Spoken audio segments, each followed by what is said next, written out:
എല്ലാവർക്കും നമസ്കാരം. Legal metrology inspector എക്സാമിന് വേണ്ടി ഫിസിക്സിൻ്റെ മൊഡ്യൂൾ 5 ഒപ്റ്റിക്സിൻ്റെ പാർട്ട് 4 ആണ് നമ്മൾ ഈ ക്ലാസ്സിൽ ഡിസ്കസ് ചെയ്യാനായിട്ട് പോകുന്നത്. റിഫ്ലക്ഷൻ ആൻഡ് റിഫ്രാക്ഷൻ ഒക്കെ നമ്മൾ ഓൾറെഡി കംപ്ലീറ്റ് ചെയ്തു. ഇനി നമുക്ക് നെക്സ്റ്റ് പഠിക്കാനുള്ള ടോപ്പിക് എന്ന് പറയുന്നത് ഇൻ്റർഫറൻസ് ആണ്. അപ്പോൾ ഇൻ്റർഫറൻസ് പഠിക്കുന്നതിന് മുൻപായിട്ട് ഒരു കാര്യം കൂടെ നമുക്ക് കഴിഞ്ഞ ക്ലാസ്സിൻ്റെ ബാക്കിയായിട്ട് പറയാനുണ്ടായിരുന്നു. അതായത് കോമ്പിനേഷൻ ഓഫ് ലെൻസസിൻ്റെ കോമ്പിനേഷനും കൂടെ ഒന്ന് പറയാനുണ്ട്. ജസ്റ്റ് ഒരു 2-3 മിനിറ്റ് കൊണ്ട് പറയാം. ജസ്റ്റ് ഒന്ന് എഴുതി വെച്ചോളൂ. When number of thin lenses are connected, total focal length എങ്ങനെ കണ്ടുപിടിക്കാം? When number of thin lenses are connected, number of thin lenses are connected, total focal length is given by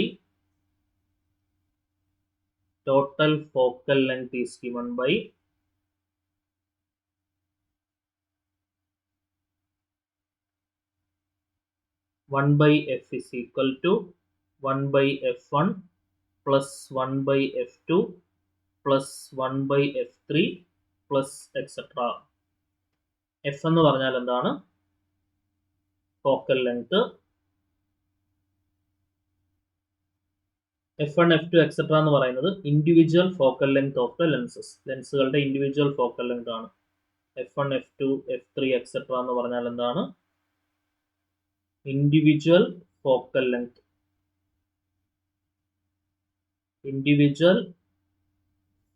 length of lens.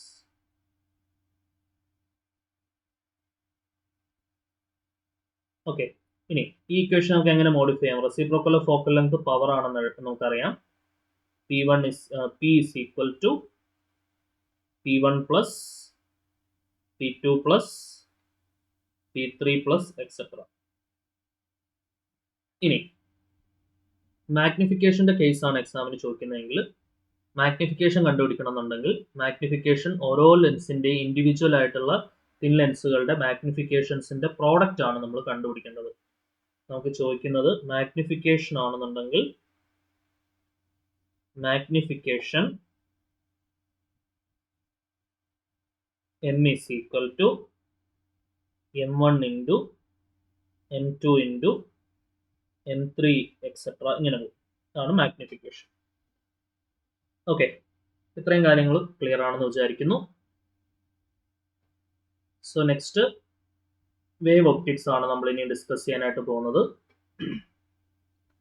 1678 Dutch physicist ആയിട്ടുള്ള Christian hygienes ആണ്. അപ്പം wave theory propose ചെയ്ത ആരാണെന്ന് നമുക്ക് എക്സാമിന് വളരെയധികം പ്രതീക്ഷിക്കാവുന്ന ഒരു ക്വസ്റ്റ്യൻ ആണ്. Who proposed wave theory? Wave theory propose ചെയ്ത സയന്റിസ്റ്റിന്റെ പേരാണ് ക്രിസ്ത്യൻ ഹൈജീൻസ്. ഹൈജൻസ് എന്നും പറയാറുണ്ട്, ചില വീഡിയോസിലൊക്കെ ഞാൻ കണ്ടപ്പോൾ അങ്ങനെയും പറയുന്നുണ്ട്, ഹൈജീൻസ് എന്ന് പറയുന്നുണ്ട്. തൽക്കാലം ഹൈജീൻസ് എന്നാണ് പറയുന്നത്. Put forward the wave theory of light propose ചെയ്ത ആളാരാണ്? അപ്പോൾ അത് പ്രതീക്ഷിക്കാവുന്ന ഒരു ക്വസ്റ്റ്യൻ ആണ്. Who proposed wave theory of light? Okay, the wave model could satisfactorily explain the phenomena of reflection, refraction, interference, diffraction and polarization. Wave model ഇതെല്ലാം explain ചെയ്യുന്നുണ്ട്. നമ്മളെ സംബന്ധിച്ചിടത്തോളം നമ്മൾ ഇനി നെക്സ്റ്റ് പഠിക്കാൻ പോകുന്ന ഇൻ്റർഫറൻസ് ആണ്. ഓക്കെ, ഇൻ്റർഫറൻസ് ആണ് പഠിക്കാൻ പോകുന്നത്. അപ്പോൾ അതിന് മുൻപായിട്ട് നമ്മൾ അറിഞ്ഞിരിക്കേണ്ട, ഇൻ്റർഫറൻസ് പഠിക്കണമെങ്കിൽ നമ്മൾ കുറച്ച് കാര്യങ്ങൾ അറിഞ്ഞിരിക്കണം. എന്താണ് വേവ് ഫ്രണ്ട് എന്നുള്ളത് നമ്മൾ അറിഞ്ഞിരിക്കണം. അത് നമുക്ക് ആദ്യമേ നോക്കാം. ടൈപ്സ് ഓഫ് വേവ് ഫ്രണ്ടിനെ കുറിച്ച് ഒരു ധാരണ ഉണ്ടാവണം. നോക്കണേ, വേവ് ഫ്രണ്ട് എന്ന് പറഞ്ഞാൽ എന്താണ്? വേവ് ഫ്രണ്ട് എന്ന് പറയുന്നത് locus of all points in a medium which are at the same phase of vibration. ഒരേ ഫേസ് ഓഫ് വൈബ്രേഷനിൽ വരുന്ന പോയിന്റുകളുടെ ലോക്കസ്. ഇതൊരു സോഴ്സ് ആണെന്ന് വിചാരിക്കാം. ഇങ്ങനെ വേവ്സ് പോകുന്നുണ്ട്. ഒരേ ഫേസ് ഓഫ് വൈബ്രേഷനിൽ വരുന്ന ആ ഒരു ലോക്കസ് നമ്മളിങ്ങനെ വരയ്ക്കുകയാണെന്നുണ്ടെങ്കിൽ ഇതിന് ചുറ്റും ഇങ്ങനെ ഉണ്ടാവും കേട്ടോ. ഒരു പോയിന്റ് സോഴ്സ് ആണെന്ന് വെച്ചോളൂ. ഒരേ ഫേസ് ഓഫ് വൈബ്രേഷനിൽ വരുന്ന ആ ഒരു പോയിന്റ്സ് എല്ലാം കൂടെ, ഇപ്പം നമ്മൾ ഇവിടെ ഏത് നോക്കിയാലും ഫേസ് ഓഫ് വൈബ്രേഷൻ എന്തായിരിക്കും? സെയിം ആയിരിക്കും. ഓക്കെ, ഒരേ ഫേസ് ഓഫ് വൈബ്രേഷൻ വരുന്ന, ഉദാഹരണം ഫൈ ആണ് ആ ഫേസ് ഓഫ് വൈബ്രേഷൻ എന്ന് വെച്ചോളൂ.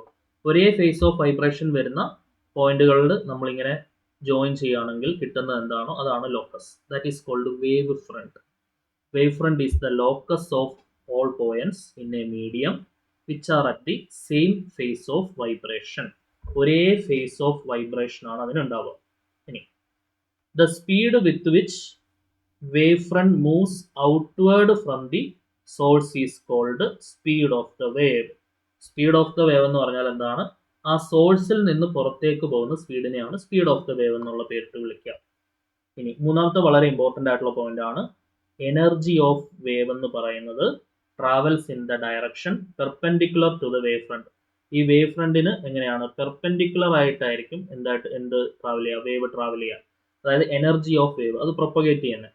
The energy of wave travels in a direction perpendicular to the wave front. The energy of wave travels in a direction perpendicular to the wave front. ഇപ്പോൾ മൂന്നാമത്തത് വളരെ പ്രധാനപ്പെട്ട ഒരു പോയിന്റ് ആണ് കേട്ടോ. എനർജി ഓഫ് വേവ് ട്രാവൽ ചെയ്യുന്ന direction എങ്ങനെയാണ്? Wave ഫ്രണ്ടിന് പെർപെൻഡിക്കുലർ ആയിട്ടാണ് എനർജി ഓഫ് വേവ് ട്രാവൽ ചെയ്യുന്ന ഡയറക്ഷൻ. ക്ലിയർ ആയോ? എന്താണ് വേവ് ഫ്രണ്ട് എന്നുള്ള ധാരണ കിട്ടിയില്ലേ? പല ടൈപ്പ് വേവ് ഫ്രണ്ട് ഉണ്ട്. ഒരു പോയിന്റ് സോഴ്സിൽ നിന്നുള്ള വേവ് ഫ്രണ്ടിനെയാണ് നമ്മൾ സ്ഫെറിക്കൽ വേവ് ഫ്രണ്ട് എന്ന് വിളിക്കുക. ഒരു പോയിന്റ് സോഴ്സ് ആണ് നമുക്ക് ഈ ചിത്രത്തിൽ കാണുന്നത്. ആ പോയിന്റ് സോഴ്സിൽ നിന്നുള്ള വേവ് ഫ്രണ്ട് ആണ് എന്ത്? Spherical wave front. അതിന്റെ ചിത്രമാണിത്. ഓക്കെ. ഇനി ഒരു ലീനിയർ സോഴ്സിൽ നിന്നുള്ള വേവ് ഫ്രണ്ടിനെയാണ് സിലിണ്ടറിക്കൽ വേവ് ഫ്രണ്ട് എന്നുള്ള പേരിട്ട് വിളിക്കുക. ഇത് വളരെ ഇമ്പോർട്ടൻ്റ് ആണ്. പോയിന്റ് സോഴ്സ് ആണ് എന്ത് തരുന്നത്? സ്ഫെറിക്കൽ വേവ് ഫ്രണ്ട് തരുന്നത്. അതേപോലെ സിലിണ്ടറിക്കൽ വേവ് ഫ്രണ്ട് എന്ന് പറഞ്ഞാൽ ലീനിയർ സോഴ്സ് തരുന്ന വേവ് ഫ്രണ്ട് ആണ് സിലിണ്ടറിക്കൽ വേവ് ഫ്രണ്ട്. ഒരു ലീനിയർ സോഴ്സ്, അവിടെ നിന്നും എല്ലാ ഡയറക്ഷനിലോട്ടും ഇങ്ങനെ ലൈറ്റ് പോകും. ഓക്കെ. ലീനിയർ സോഴ്സ് തരുന്ന വേവ് ഫ്രണ്ട് ആണ് എന്തെന്ന് പറയുന്നത്? ആ വേവ് എല്ലാ ഡയറക്ഷനിലോട്ടും പോകും അല്ലേ? ചുറ്റും ആ ഒരു ലീനിയർ ഇതിന് ചുറ്റും, ലൈനിന് ചുറ്റും ഇങ്ങനെയുള്ള വേവ് ഫ്രണ്ട് ആണ് linear wave front. Linear wave front നമ്മളിത് ജോയിൻ ചെയ്തെടുക്കുകയാണെന്നുണ്ടെങ്കിൽ എന്താണ്? നമ്മളിത് ജോയിൻ ചെയ്തെടുക്കുക ഒരു സ്ഫെറിക്കൽ ഷേപ്പാണ് നമുക്ക് കിട്ടുക. ശരിയല്ലേ? സോ അതുകൊണ്ട് ലീനിയർ സോഴ്സ് ഉണ്ടാക്കുന്ന വേവ് ഫ്രണ്ട് എന്താണെന്ന് ചോദിച്ചു കഴിഞ്ഞാൽ അത് സിലിണ്ടറിക്കൽ ഷേപ്പ്. ലീനിയർ സോഴ്സ് ഉണ്ടാക്കുന്ന വേവ് ഫ്രണ്ട് എന്താണെന്ന് ചോദിച്ചു കഴിഞ്ഞാൽ അത് സിലിണ്ടറിക്കൽ വേവ് ഫ്രണ്ട് ആണ്. പോയിന്റ് സോഴ്സ് ഉണ്ടാക്കുന്നത് സ്ഫെറിക്കൽ വേവ് ഫ്രണ്ട് ആണ്. അത് ക്ലിയർ ആയിട്ട് നോട്ട് ചെയ്ത് വെച്ചോണം കേട്ടോ. പോയിന്റ് സോഴ്സ് എന്ന് പറയുന്നത് ഉണ്ടാക്കുന്നത് സ്ഫെറിക്കൽ വേവ് ഫ്രണ്ട് ആണ്. Spherical wave front. ഓക്കെ. ഇനി ലീനിയർ സോഴ്സ് ഉണ്ടാക്കുന്നത്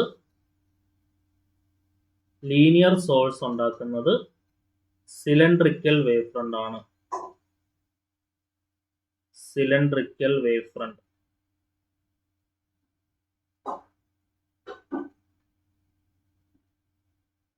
ക്ലിയർ ആണെന്ന് വിചാരിക്കുന്നു. Point source spherical wave front, linear source എന്ന് പറഞ്ഞാൽ എന്താണ്?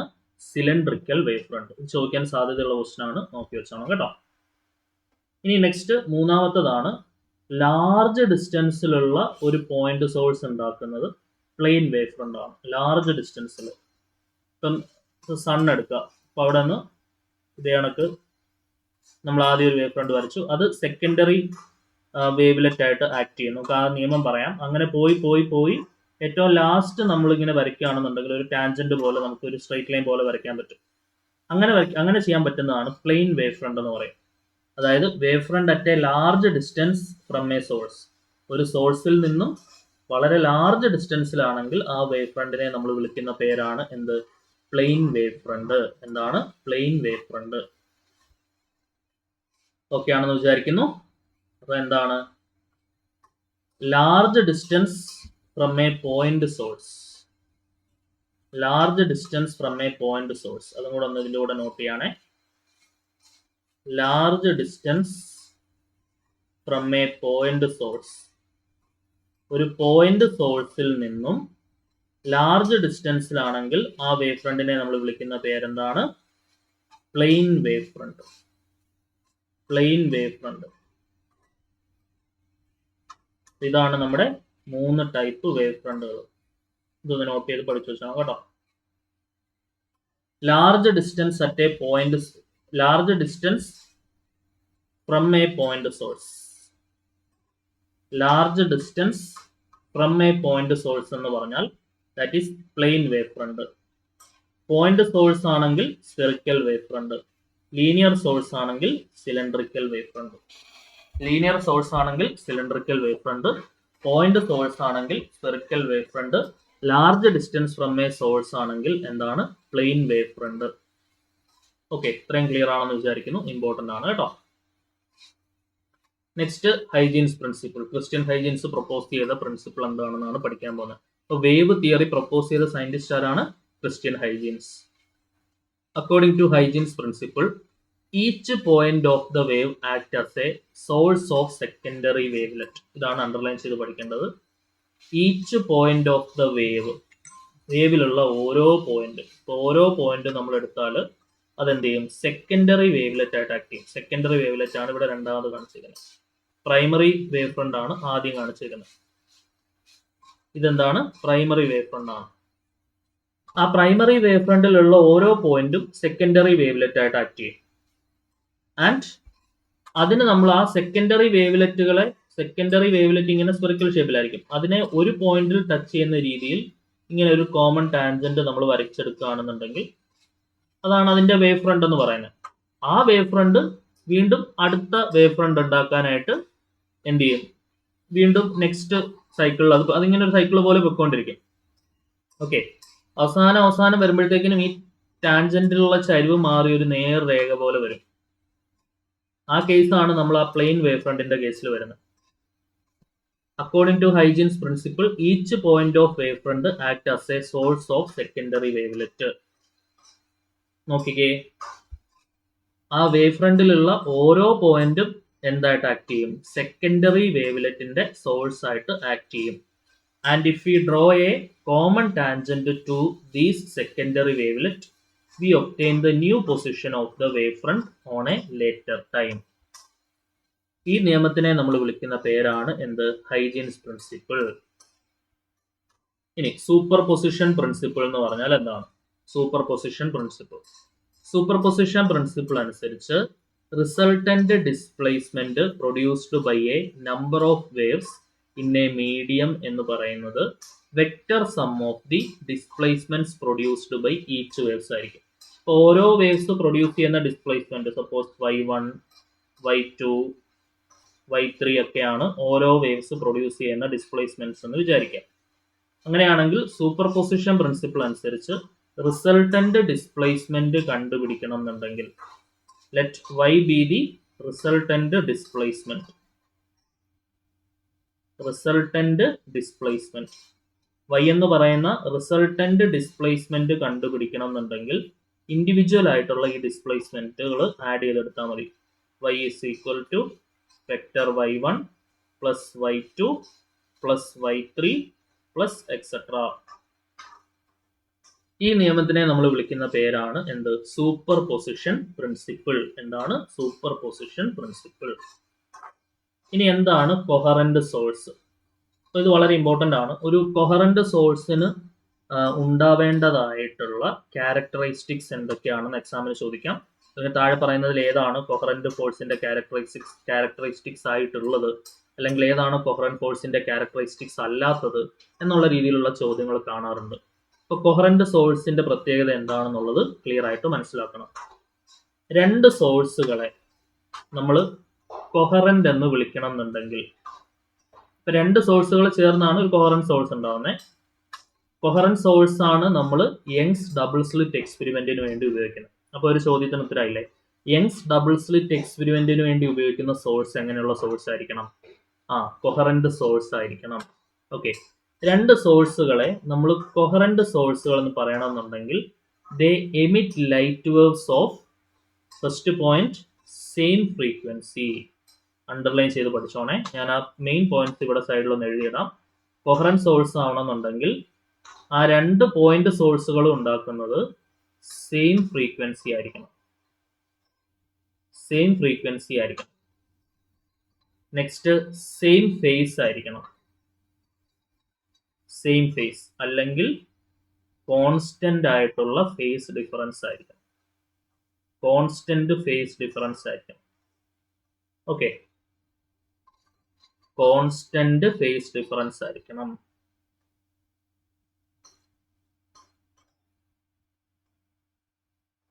ഇങ്ങനെയുള്ള സോഴ്സുകളെ നമ്മൾ വിളിക്കുന്ന പേരാണ് കൊഹറന്റ് സോഴ്സ്. ഈ പ്രത്യേകതകളുള്ള സോഴ്സിനെ നമ്മൾ വിളിക്കുന്ന പേരാണ് എന്ത്? Coherent source. ഈ കൊഹറന്റ് സോഴ്സ് ആണ് യങ്സ് ഡബിൾ സ്ലിറ്റ് എക്സ്പെരിമെന്റിൽ ഉപയോഗിക്കുന്നത്. ഓക്കെ, ഇനി രണ്ട് നീഡിൽസ്, അതിനൊരു എക്സാമ്പിൾ ആണ് നമ്മൾ പറയുന്നത്. രണ്ട് needles oscillating in phase in water represent two coherent sources. ഒരു എക്സാമ്പിൾ, ഒരു കൊഹറന്റ് സോഴ്സിന്റെ എക്സാമ്പിൾ ആണ് നമ്മൾ ഈ ചിത്രത്തിൽ കാണുന്നത്. നോക്കണേ. ഇനി എന്താണ് ഇന്റർഫറൻസ് എന്നാണ് പറയാൻ പോകുന്നത്. Interference is the phenomenon in which two waves superpose to form a resultant wave. രണ്ട് വേവ്സ് സൂപ്പർ ഇമ്പോസിഷന് വിധേയമായി ഒരു റിസൾട്ടന്റ് വേവ് ഉണ്ടാകുമ്പോൾ ആ റിസൾട്ടന്റ് വേവിന്റെ ആംപ്ലിറ്റ്യൂഡ് ഒന്നില്ലെങ്കിൽ ആ വേവ്സിനേക്കാൾ കൂടുതലോ അല്ലെങ്കിൽ കുറവോ ആയിരിക്കും. The amplitude of the resultant wave lies between the amplitude of the given waves ആയിരിക്കില്ല. ഒന്നില്ലെങ്കിൽ തന്നിട്ടുള്ള വേവ്സിന്റെ ആംപ്ലിറ്റ്യൂഡ്സിനേക്കാൾ വലുതായിരിക്കും, അല്ലെങ്കിൽ നമ്മൾ സൂപ്പർ ഇമ്പോസ് ചെയ്യുന്ന വേവ്സിന്റെ ആംപ്ലിറ്റ്യൂഡിനേക്കാൾ ചെറുതായിരിക്കും റിസൾട്ടന്റ് വേവിന്റെ ആംപ്ലിറ്റ്യൂഡ്. അതിനെയാണ് നമ്മൾ ഏത് പേരിട്ട് വിളിക്കുക? ഇന്റർഫറൻസ് എന്നുള്ള പേരിട്ട് വിളിക്കുക. അപ്പൊ എന്താണ് ഇന്റർഫറൻസ് എന്ന് പറയുന്നത്? Interference is the phenomenon in which two waves superposed to form a resultant wave of greater or lower amplitude. Interference എന്ന് പറഞ്ഞാൽ എന്താണ്? Interference is the phenomenon in which two waves superposed to form a resultant wave. രണ്ട് waves സൂപ്പർ ഇമ്പോസിഷന് വിധേയമായി ഒരു resultant wave ഉണ്ടാവുന്നു. ആ റിസൾട്ടന്റ് വേവ് എന്ന് പറയുന്നത് എന്താണ്? ആ റിസൾട്ടന്റ് വേവിന്റെ ആംപ്ലിറ്റ്യൂഡ് എന്ന് പറയുന്നത് ആ വേവ്സിനേക്കാൾ കൂടുതലോ അല്ലെങ്കിൽ കുറവോ ആയിരിക്കും. അതിനനുസരിച്ച് ഇന്റർഫറൻസ് നമുക്ക് രണ്ടായിട്ട് ക്ലാസിഫൈ ചെയ്യാം. കൺസ്ട്രക്റ്റീവ് ഇന്റർഫറൻസും ഉണ്ട്, ഡിസ്ട്രക്റ്റീവ് ഇന്റർഫറൻസും ഉണ്ട്. ഓക്കെ, അപ്പോൾ ആ കൺസ്ട്രക്റ്റീവ് ഇന്റർഫറൻസിന്റെയും ഡിസ്ട്രക്റ്റീവ് ഇന്റർഫറൻസിന്റെ ഒക്കെ കണ്ടീഷൻസ് വളരെ ഇമ്പോർട്ടൻ്റ് ആണ്. അപ്പോൾ നമുക്ക് അതിനെക്കുറിച്ച് പറയാം. അപ്പോൾ അതിനുവേണ്ടി രണ്ട് വേവ്സ് ഒരു കൊഹറന്റ് അഡീഷന് വിധേയമാകുമ്പോഴുള്ള പ്രത്യേകതകൾ എന്തൊക്കെയാണെന്ന് നമുക്ക് നോക്കാം. നോക്കണേ. Coherent addition of waves. Consider two sources. രണ്ട് കൊഹറന്റ് സോഴ്സുകൾ നമ്മൾ കൺസിഡർ ചെയ്യാം. Consider two coherent sources. രണ്ട് കൊഹറന്റ് സോഴ്സ് നമ്മൾ കൺസിഡർ ചെയ്യണം. കൊഹറന്റ് സോഴ്സ് എന്താണെന്ന് നമ്മൾ ഓൾറെഡി പറഞ്ഞു. സെയിം ഫ്രീക്വൻസി, സെയിം ഫേസ് അല്ലെങ്കിൽ same phase difference. Two coherent sources S1 and S2. രണ്ട് കൊഹറന്റ് സോഴ്സ് നമ്മൾ കൺസിഡർ ചെയ്യുന്നു, S1 and S2. The displacement produced by source S1 and S2 at the point P has the phase difference phi ആണെന്ന് വിചാരിക്കാം. The displacement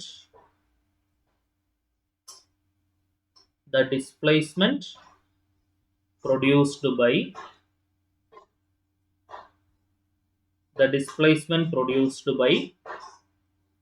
source S1 and S2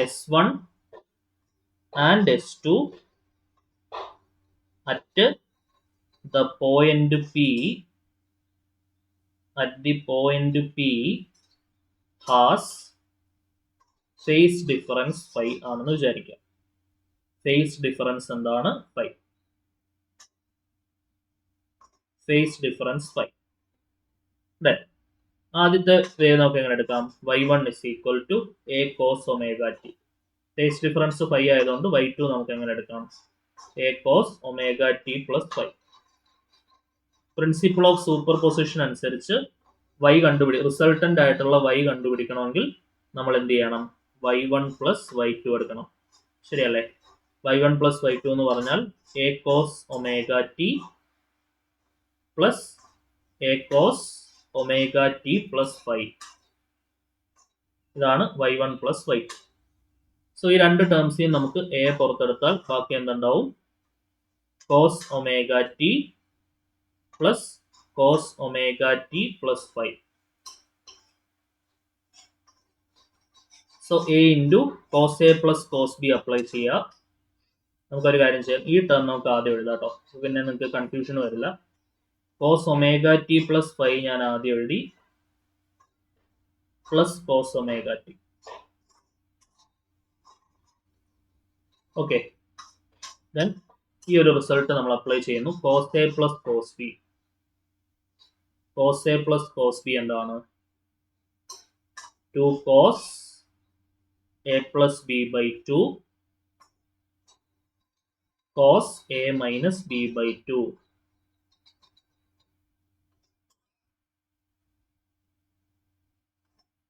okay, ഈ result apply ചെയ്യുമ്പോൾ എന്താണ് കിട്ടുക? നോക്കണേ, A into 2 cos omega t plus omega t 2 omega t വരും, plus 5 divided by 2 cos A minus B by 2 എന്ന് പറയുമ്പോൾ omega 2 plus 5 minus omega t എന്ന് പറഞ്ഞാൽ 5 മാത്രമേ ഉണ്ടാവുള്ളൂ, 5 ബൈ 2. ശരിയാണല്ലോ? സോ ആ 2a കോസ് 5 ബൈ 2 നമ്മൾ എന്ത് ചെയ്യുന്നു? മാറ്റി നിർത്തുന്നു. 2 ഇങ്ങോട്ട് മാറ്റി, a ഉണ്ട്, കോസ് 5 ബൈ 2 ഉണ്ട്, അതിങ്ങോട്ട് മാറ്റി നിർത്തുന്നു. ബാക്കി cos 2 omega t plus 5 divided by 2. ശരിയാണല്ലോ? 2a ഇൻറ്റു കോസ് 5 ബൈ 2 മാറ്റി നിർത്തി, ബാക്കി എന്തുണ്ട്? Cos 2 omega t plus 5 divided by 2. So ഇനി ഇതിപ്പോൾ ഏത് ഫോമാണ്? ഈ 2a കോസ് 5 ബൈ 2 എന്ന് പറയുന്നതാണ് നമ്മുടെ ആംപ്ലിറ്റ്യൂഡ്. 2a കോസ് 5 ബൈ 2 എന്ന് പറയുന്നതാണ് amplitude of the resultant displacement, അല്ലെ? നമ്മുടെ റിസൾട്ടന്റ് ഡിസ്പ്ലേസ്മെന്റ് എന്ന് പറയുന്നത് y ആണ്. ആ റിസൾട്ടന്റ് ഡിസ്പ്ലേസ്മെന്റ് ആയിട്ടുള്ള വൈയുടെ ആംപ്ലിറ്റ്യൂഡ് ആണ് 2a cos 5 by 2. So amplitude of the resultant displacement, amplitude of resultant displacement, resultant ഡിസ്പ്ലേസ്മെന്റിന്റെ ആംപ്ലിറ്റ്യൂഡ് എന്താണ് വരിക? a is equal to 2a cos 5 by 2. So this is the amplitude of the resultant displacement. ഇനി വളരെ important ആയിട്ട് നമ്മൾ അറിഞ്ഞിരിക്കേണ്ട ഒരു കാര്യമുണ്ട്. ഒരു വേവിനെ സംബന്ധിച്ചിടത്തോളം അതിന്റെ ഇന്റൻസിറ്റിയും ആംപ്ലിറ്റ്യൂഡും തമ്മിലുള്ള റിലേഷൻ നോട്ടായിട്ട് എഴുതി വെച്ചോണേ.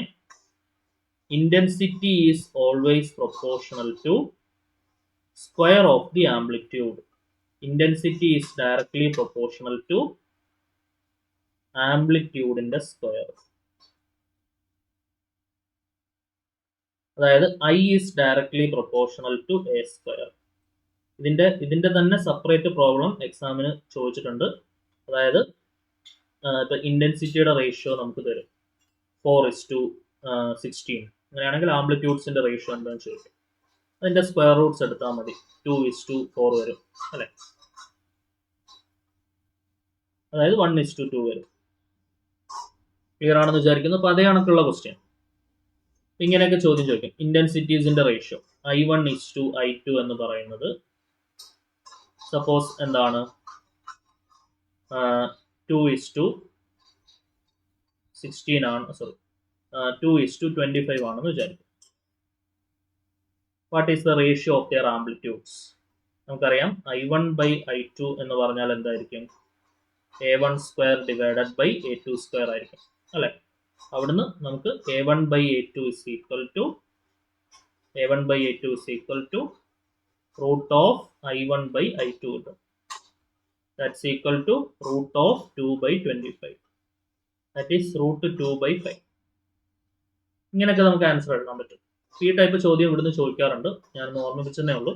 അപ്പൊ അതിനുവേണ്ടി ഈ ഇക്വേഷൻ ഭയങ്കര ഹെൽപ്ഫുൾ ആണ്. അപ്പൊ ഇവിടെ ഇന്റൻസിറ്റി എന്ന് പറയുന്നത് എന്തിന് ഡയറക്ട്ലി പ്രൊപ്പോർഷണൽ ആണ്? ആംപ്ലിറ്റ്യൂഡിന്റെ സ്ക്വയറിന് ഡയറക്ട്ലി പ്രൊപ്പോർഷണൽ ആണ്. ഓക്കെ ആണല്ലോ? അപ്പൊ നമുക്ക് എന്ത് എഴുതാം? Intensity is directly proportional to ആംപ്ലിറ്റ്യൂഡിന്റെ സ്ക്വയർ എന്ന് പറഞ്ഞാൽ, നോക്കണേ, ആംപ്ലിറ്റ്യൂഡിന്റെ സ്ക്വയർ എന്ന് പറഞ്ഞാൽ എന്താണ്? 2a cos 5/2 ന്റെ സ്ക്വയർ. ശരിയല്ലേ? പ്രൊപ്പോർഷണാലിറ്റി സൈൻ മാറ്റാൻ ഒരു കോൺസ്റ്റന്റ് കൊണ്ട് മൾട്ടിപ്ലൈ ചെയ്യാം. ആ കോൺസ്റ്റന്റ് വാല്യൂ 1 ആയിട്ട് എടുക്കാം. So I is equal to 4a² എന്താണ് cos square 5 by 2. I is equal to 4a square cos square 5 by 2. ഈ ആംപ്ലിറ്റ്യൂഡിന്റെ സ്ക്വയർ എന്ന് പറയുന്നത് എന്താണോ? ഇന്റൻസിറ്റി അല്ലേ? അപ്പൊ ഈ ഇന്റൻസിറ്റിനെ നമുക്ക് I0 എന്ന് വിളിക്കാം. Therefore, I is equal to 4 into I0 cos square 5 by 2. ഇത് വളരെ ഇമ്പോർട്ടന്റ് ആയിട്ടുള്ള ഇക്വേഷൻ ആണ്. ഇന്റൻസിറ്റിയും ഫൈയും തമ്മിൽ കണക്ട് ചെയ്യുന്ന, വളരെ ഫേസ് ഡിഫറൻസ് ആയിട്ടുള്ള ഫൈയും തമ്മിൽ കണക്ട് ചെയ്യുന്ന ഒരു ഇക്വേഷൻ ആണ് കേട്ടോ. ഇമ്പോർട്ടൻറ്റ്. ഈ ഇക്വേഷൻ വെച്ചിട്ട് നമുക്ക് ഡിസ്ട്രക്റ്റീവ് ഇന്റർഫറൻസിന്റെയും കൺസ്ട്രക്റ്റീവ് ഇന്റർഫറൻസിന്റെയും കണ്ടീഷൻസ് പറയാം. I is equal to 4I0 into cos square 5 by 2. അപ്പം അങ്ങനെയാണെങ്കിൽ ഇതിനകത്ത് ഉത്തരം 0 വരുന്ന ആദ്യം മാക്സിമം നോക്കാം. ഉത്തരം നമുക്ക് മാക്സിമം വരുന്നത് 5 എന്തൊക്കെയാകുമ്പോഴായിരിക്കും? കോസ് 0 1 ആണ്. പിന്നെ 5യുടെ പ്ലേസിൽ 2π വന്നു കഴിഞ്ഞാൽ 2 കട്ടാവും, കോസ് 5 വരും, അത് -1 സ്ക്വയർ എടുക്കുമ്പോൾ +1. സ്റ്റിൽ അത് മാക്സിമം തന്നെയാണ്. അപ്പോൾ 0 2π 4π അങ്ങനെ വരുന്ന എന്താണ് ഈവൻ മൾട്ടിപ്പിൾസിലാണ് നമുക്ക് എന്ത് ഇന്റർഫറൻസ് കിട്ടുക?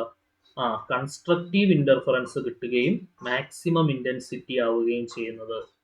മാക്സിമം ഇന്റൻസിറ്റി എന്ന് പറയുന്നതാണ് കൺസ്ട്രക്റ്റീവ് ഇന്റർഫറൻസ്. ഓക്കെ, 0 ഇന്റൻസിറ്റി ആണ് ഡിസ്ട്രക്റ്റീവ് ഇന്റർഫറൻസ്. അപ്പൊ കൺസ്ട്രക്റ്റീവ് ഇന്റർഫറൻസിന്റെ കണ്ടീഷൻ എന്തായിരിക്കും? നമുക്ക് അത് ഇക്വേഷൻ എഴുതി വെക്കാം.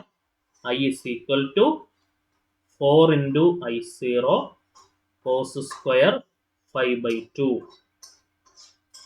5യുടെ വാല്യൂ എന്തൊക്കെയാകുമ്പോഴായിരിക്കും? 5 equal to 0 plus or minus 2π plus or minus 4π etc. We will have constructive interference. We will have constructive interference. Constructive interference. Okay ആണോ? Leading to maximum intensity. Leading to maximum intensity. Constructive interference എന്ന് പറഞ്ഞാൽ എന്താണ്? Maximum intensity ആണ്. ഇനി 5 is equal to plus or minus pi plus or minus 3π plus or minus 5π etc. ആണെങ്കിൽ എന്തായിരിക്കും? Intensity എന്ന് പറയുന്നത് 0 ആയിരിക്കും അല്ലെ? അതാണ് destructive interference.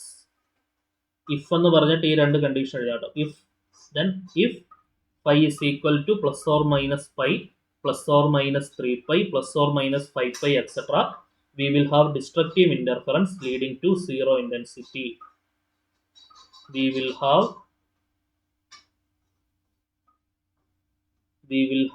destructive interference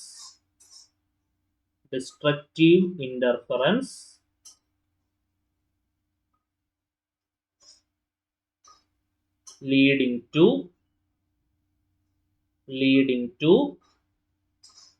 0 intensity. Leading to 0 intensity. Okay, set ആണെന്ന് വിചാരിക്കുന്നു. യെസ്, ഇതാണ് കൊഹറന്റ് അഡിഷൻ ഓഫ് വേവ്സ് എന്ന് പറയുന്നത്. ഓക്കെ, അത് ക്ലിയർ ആയിട്ട് മനസ്സിലാക്കി വെച്ചോണം. കൺസ്ട്രക്റ്റീവ് ഇന്റർഫറൻസിന്റെയും ഡിസ്ട്രക്റ്റീവ് ഇന്റർഫറൻസിന്റെയും കണ്ടീഷൻസ് എന്ത് ചെയ്യുക? മനസ്സിലാക്കി വെക്കുക. ഓക്കെ അല്ലടോ? പ്രശ്നമില്ലല്ലോ? Yes. So next condition for എന്താണ്? Constructive interference. കൺസ്ട്രക്റ്റീവ് ഇന്റർഫറൻസിന്റെ കണ്ടീഷൻ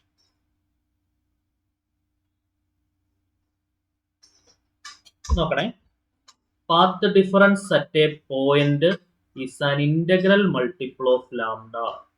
പാത്ത് ഡിഫറൻസ് എന്ന് പറയുന്നത് ഇന്റഗ്രൽ മൾട്ടിപ്പിൾ ഓഫ് ലാംഡ ആണെങ്കിൽ അവിടെ നടക്കുന്ന ഇന്റർഫറൻസ് കൺസ്ട്രക്റ്റീവ് ഇന്റർഫറൻസും അവിടെ ബ്രൈറ്റ് ബാൻഡ് അഥവാ ഫ്രിഞ്ച് എന്ന് പറയാം. ബാൻഡിനെ തന്നെയാണ് ഫ്രിഞ്ച് എന്നുള്ള പേരിട്ട് വിളിക്കാം. ബാൻഡ് വിട്ടിനെ നമുക്ക് എങ്ങനെയും വിളിക്കാം? ഫ്രിഞ്ച് വിട്ട് എന്നും വിളിക്കാം. ഓക്കെ, അത് പ്രത്യേകം ശ്രദ്ധിക്കുക കേട്ടോ. പാത്ത് ഡിഫറൻസ് എന്ന് പറയുന്നത് ഇന്റഗ്രൽ മൾട്ടിപ്പിൾ ഓഫ് ലാംഡ ആണെങ്കിൽ നമുക്കവിടെ കൺസ്ട്രക്റ്റീവ് ഇന്റർഫറൻസ് ആണെന്ന് വിളിക്കാം. where lambda is the wavelength. Integral multiple of 2n+1 into lambda by 2 ആണെങ്കിൽ, അതായത് 2n+1 ഇൻറ്റു എന്ന് പറയുന്നതാണ് integral multiple of lambda by 2. Integral multiple എന്ന് പറയുമ്പോൾ ലാംഡ ബൈ 2 എന്ന് പറഞ്ഞാൽ മതി. അങ്ങനെയാണെങ്കിൽ അവിടെ ഡിസ്ട്രക്റ്റീവ് ഇന്റർഫറൻസ് ആയിരിക്കും. സോ പാത്ത് ഡിഫറൻസ് എന്ന് പറയുന്നത് n ലാംഡ ആണെങ്കിൽ എന്താണ്? If path difference is equal to n lambda, then there is a constructive interference. ഇനി integral multiple of lambda by 2 ആണെങ്കിൽ അവിടെ എന്തായിരിക്കും? ഡിസ്ട്രക്റ്റീവ് ഇന്റർഫറൻസ് ആയിരിക്കും. If the path difference at a point is an odd integral multiple, അത് പ്രത്യേകം ശ്രദ്ധിക്കാട്ടോ. ഇവിടെ integral multiple എന്ന് മാത്രമേ ഉള്ളൂ കൺസ്ട്രക്റ്റീവ് ഇന്റർഫറൻസിന്റെ കേസിൽ. പക്ഷേ ഡിസ്ട്രക്റ്റീവ് ഇന്റർഫറൻസ് എന്താണ്? Odd integral multiple of lambda by 2 ആണെങ്കിൽ we will have എന്താണ്? Destructive interference. എന്താണ്? Destructive interference and a dark fringe is formed at the point. അപ്പോൾ കൺസ്ട്രക്റ്റീവ് ഇന്റർഫറൻസ് ആണെങ്കിൽ ബ്രൈറ്റ് ബാൻഡ്, ഡിസ്ട്രക്റ്റീവ് ഇന്റർഫറൻസ് ആണെങ്കിൽ dark band. Odd integral multiple of lambda by 2 ആണെങ്കിൽ dark band, integral multiple of lambda ആണെങ്കിൽ bright band. Clear ആയിട്ട് ഓർത്ത് വെച്ചോണം. Bright band is constructive interference, dark band is destructive interference. Okay, so next interference of light waves and Young's double slit experiment. Young's experiment അല്ലെങ്കിൽ നമുക്ക് particularly ഇതിനെ Young's double slit experiment. അപ്പം waves എന്താണ്? ലൈറ്റിന്റെ wave nature experimentally prove ചെയ്തത് Young's എന്ന് പറയുന്ന scientist ആണ്, using his double slit experiment. Okay, light വേവ്സിന്റെ ട്രാൻസ്വേഴ്സ് നേച്ചർ തെളിയിച്ചത് എന്താണ്? പോളറൈസേഷൻ ആണ്. അതും ഇമ്പോർട്ടൻറ്റ് ക്വസ്റ്റ്യൻ ആണ്, ചോദിക്കാറുള്ള ക്വസ്റ്റ്യൻ ആണ്. Okay, sound waves are longitudinal and light waves are transverse in nature എന്ന് നമ്മൾ പഠിച്ചിട്ടുണ്ട്. ആ ലൈറ്റ് വേവ്സിന്റെ ട്രാൻസ്വേഴ്സ് നേച്ചർ തെളിയിച്ചത് പോളറൈസേഷൻ ആണ്. അപ്പോൾ Young's double slit experiment, 2 slit ഉണ്ട്. ഓക്കെ, നോക്കാം. ബ്രിട്ടീഷ് ഫിസിസിസ്റ്റ് ആയിട്ടുള്ള Thomas Young made 2 pin holes S1 and S2. ഈ രണ്ടാമത്തെ സ്ലിറ്റിൽ നോക്കുക, അവിടെ 2 പിൻ ഹോൾസ് ഉണ്ട്, S1 S2. അത് ലൈറ്റ് കടത്തിവിടാൻ വേണ്ടിയിട്ടുള്ളതാണ്. ആ 2 സോഴ്സുകളാണ് കൊഹറന്റ് സോഴ്സ് ആയിട്ട് ആക്ട് ചെയ്യുന്നത്. Very close to each other, വളരെ അടുത്താണ് അത് വെച്ചിട്ടുള്ളത്. ഓൺ ആൻ ഒപ്പേക്ക് സ്ക്രീൻ, ഒരു ഒപ്പേക്ക് സ്ക്രീനിലാണ് ഇത് വെച്ചിട്ടുള്ളത്. There were എന്താണ്? These were will be illuminated by another pinhole which is illuminated by a bright source. അതായത് ഈ 2 സോഴ്സിൽ നിന്നും കൊഹറന്റ് സോഴ്സ് ആയിട്ട് ആക്ട് ചെയ്ത് ഒരു സ്ക്രീനിലേക്ക് കാണിക്കും. അതാണ് സംഭവം. അവിടെ നമുക്ക് സ്ക്രീനിൽ നിന്ന് ഡാർക്ക് ബാൻഡും ബ്രൈറ്റ് ബാൻഡും ഓൾട്ടർനേറ്റ്ലി കിട്ടും. അതാണ് ആ എക്സ്പെരിമെന്റിലൂടെ നമുക്ക് കിട്ടുന്ന സാധനം. Light waves spread out from source and fall on both S1 and S2. ഈ സോഴ്സിൽ നിന്നും ലൈറ്റ് വേവ്സ് അടുത്ത സ്ക്രീനിലേക്ക് S1ലേക്കും S2ലേക്കും പോകും. അത് കൊഹറന്റ് സോഴ്സ് ആയിട്ട് ആക്ട് ചെയ്യും. S1 and S2 behave like 2 coherent sources. Clear ആയിട്ട് പഠിച്ചോണേ. എസ് എന്ന് പറയുന്ന സ്ലിറ്റിൽ നിന്ന് നമ്മൾ ലൈറ്റ് കൊടുക്കുന്നു, ഒരു നാരോ പിൻ ഹോളിലൂടെയാണ് ഈ ലൈറ്റ് ഇങ്ങോട്ട് കൊടുക്കുന്നത്.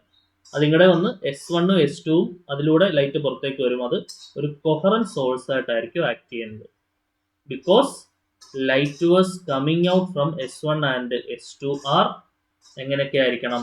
Derived from the same original source. കാരണം ഒരേ സോഴ്സിൽ നിന്നാണ് ഇത് വരുന്നത്. അപ്പോൾ അതുകൊണ്ട് ഒരേ ഫ്രീക്വൻസി, ഒരേ ഫേസും ഒരേ ഫേസ് ഡിഫറൻസും ഉള്ള ലൈറ്റ് ആയിരിക്കും വരുന്നത്. The interference pattern with alternate bright and dark fringes formed on the screen. അപ്പോൾ നമുക്ക് സ്ക്രീനിൽ കിട്ടുന്ന ഇന്റർഫറൻസ് പാറ്റേൺ എങ്ങനെയാണ്?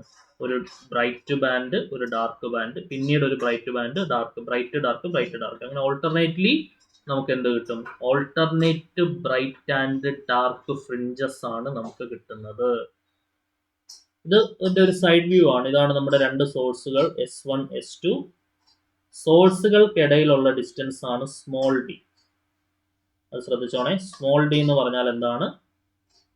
Distance between coherent sources. Distance between coherent sources ആണ് എന്തെന്ന് പറയുന്നത്? Small D. Distance between source and screen. സോഴ്സും സ്ക്രീനും തമ്മിലുള്ള ഡിസ്റ്റൻസ് ആണ് capital D. Distance between source and screen. Source and screen. സോഴ്സും സ്ക്രീനും തമ്മിലുള്ള ഡിസ്റ്റൻസ് ആണ് ക്യാപിറ്റൽ ഡി. ഓക്കെ, അങ്ങനെയാണെങ്കിൽ distance of nth bright band എങ്ങനെ കണ്ടുപിടിക്കാം നോക്കണേ. ഡിസ്റ്റൻസ് ഓഫ് ബ്രൈറ്റ് ബാൻഡ് ആണ്, കൺസ്ട്രക്റ്റീവ് ഇന്റർഫറൻസ് ആണ്. അപ്പം n lambda by 2, n lambda d by 2. ഇവിടെ ഡിസ്റ്റൻസ് d ആണ്. So distance of nth bright band, distance of nth bright band എന്ന് പറഞ്ഞാൽ എന്താണ്? xn is equal to n lambda d by d. Then ഇതാണ് distance of nth bright ബാൻഡിന്റെ formula. Distance of n+1th bright band എന്തായിരിക്കും? അതിന്റെ തൊട്ടടുത്തുള്ള bright band n+1th bright band എന്തായിരിക്കും? xn+1 is equal to n+1 into lambda capital D by small d. Okay, distance of nth bright band എന്ന് പറഞ്ഞാൽ n into lambda capital D by small d. Distance of n+1th bright band എന്ന് പറഞ്ഞാൽ xn is equal to n+1 into lambda capital D by small d. Capital D distance between the source and screen, small d distance between the two coherent sources. Clear ആണല്ലോ? അപ്പൊ അങ്ങനെയാണെങ്കിൽ നമുക്ക് എന്ത് കണ്ടുപിടിക്കാം? Fringe width അഥവാ band width നമുക്ക് കണ്ടുപിടിക്കാം. Band വിഡ്ത്തിനെ തന്നെ വിളിക്കുന്ന പേരാണ് ഫ്രിഞ്ച് വിഡ്ത്ത് കേട്ടോ. ബാൻഡ് വിഡ്ത്ത് എങ്ങനെ കണ്ടുപിടിക്കാം? ഇവിടെ xn+1 ആണ്. xn+1 മൈനസ് xn എടുത്താൽ മതി. xn+1 എന്ന് പറഞ്ഞാൽ n+1 into lambda capital D by small d minus n into lambda capital D by small d. So എന്താണ് കിട്ടുക?